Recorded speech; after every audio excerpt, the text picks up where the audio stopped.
আমার মতো কারা কারা আছেন বলে যাবেন একটু কমেন্ট বক্সে, যারা অন্যের জন্মদিনে খুব সুন্দরভাবে কেকটাকে যত্ন নিয়ে তৈরি করেন আর নিজের বাসার কারো জন্মদিন হলে কেক তৈরি করতে একদমই আলসেমি করেন। হ্যালো এভরিওয়ান, আসসালামু আলাইকুম।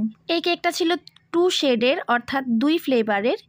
আমি এখানে হাফ রসমালাই আর হাফ অরেঞ্জ কেক তৈরি করে নিয়েছি। আর এই কেকটা আমি আমার রাজকন্যার জন্য তৈরি করছি। আমার মেয়ের জন্মদিন উপলক্ষেই কেকটা তৈরি করা।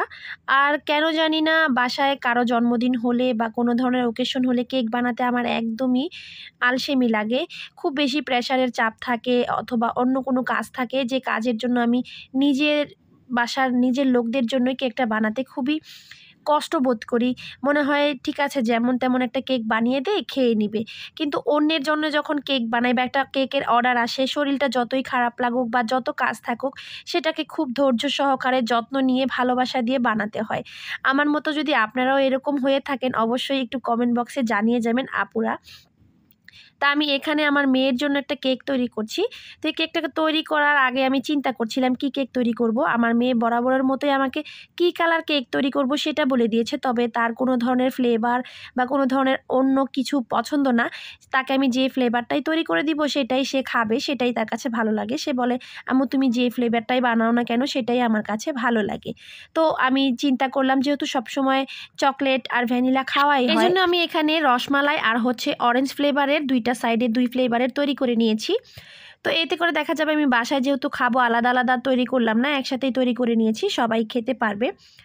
তো এখানে আমি কেকটাকে ক্রাম কোট করে আর ফ্রিজে রাখিনি। আমার ওই দিন এত বেশি কাজের প্রেশার ছিল, ওর কেকটা বানানোর জন্য আমি একদম কেক খাওয়ার 1 ঘন্টা আগে কেকটা বানানো শুরু করেছি। এত বেশি প্রেশার ছিল, কি ডিজাইন করব কোনটা করব কিছুই একদম মাথায় কাজ করছিল না, হুটহাট কাজ করা শুরু করে দিয়েছি।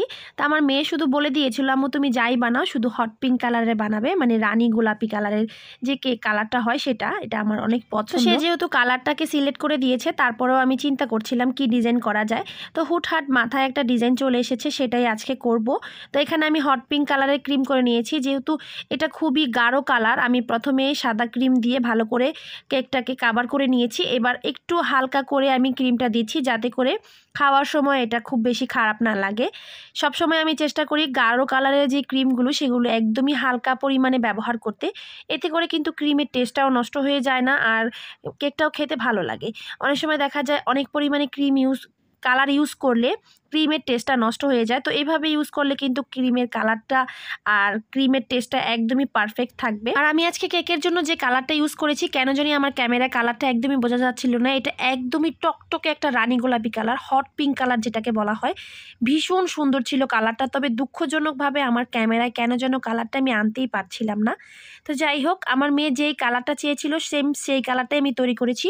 ও এতেই কিন্তু ভীষণ খুশি হয়ে গেছে। ও দাঁড়িয়ে দাঁড়িয়ে আর বলছিল, আম্মু আমার আর কিছুই প্রয়োজন নেই, আমি যে কালারটা চেয়েছিলাম কেকের মধ্যে সেই কালারটা চলে এসেছে, এখন তুমি কোনো ডিজাইন না করলেও চলবে। তো আমি এখানে একটা এডিবল পিকচার বসিয়ে দিয়েছি, যেহেতু আমার মেয়ের জন্য বানাবো। আমি এখানে একটি গাউন তৈরি করে নিচ্ছি পিকচারটা দিয়ে।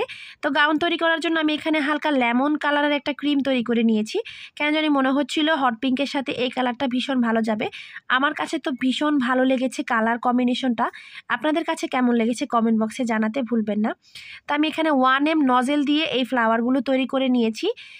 প্রথমে চেয়েছিলাম আমি এটা রোজ নজেল দিয়ে করব, পরবর্তীতে চিন্তা করলাম না, রোজ নজেল দিয়ে না, আমি এটা 1M নজেল দিয়ে করলে দেখতে বেশি ভালো লাগবে।